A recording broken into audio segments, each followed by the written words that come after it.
మా మమ్మీ ఇంత రిచ్ అనుకోలేదు. ఎంత రిచ్ నేను ఈ రోజు మీకు చెప్తా. యాక్చువల్లీ వాకింగ్ చేద్దాం కదా అని చెప్పేసి తీసుకువెళ్ళాను. బయట రోడ్డు మీద వాకింగ్ చేసినా దాన్ని కూడా వాకింగ్ అనే అంటారు. కానీ మా మమ్మీ మాత్రం కొంచెం రిచ్ గా ఆలోచించి పర్ పర్సన్ కి వచ్చి 50 రూపీస్ టికెట్ అనమాట. సో టికెట్ తీసుకొని మరి లోపల పార్క్ లోకి వెళ్ళాము. లోపలికి పార్క్ లో వాకింగ్ చేస్తేనే వాకింగ్ చేసిన ఫీలింగ్ ఉంటుందంట.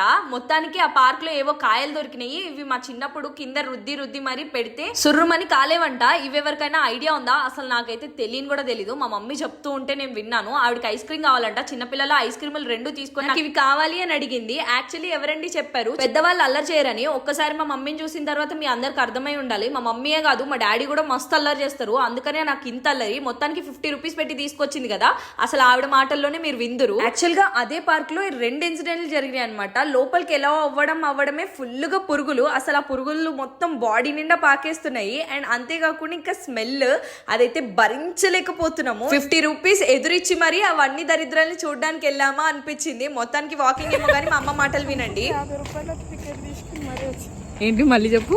ఈ కంపుకి 50 రూపాయల టికెట్ పెట్టి మరీ తీసుకువచ్చా ఈ కంపు పీల్చడానికి. Do you realised? ఇంకోసారి చేస్తావు ఎట్లా అండి?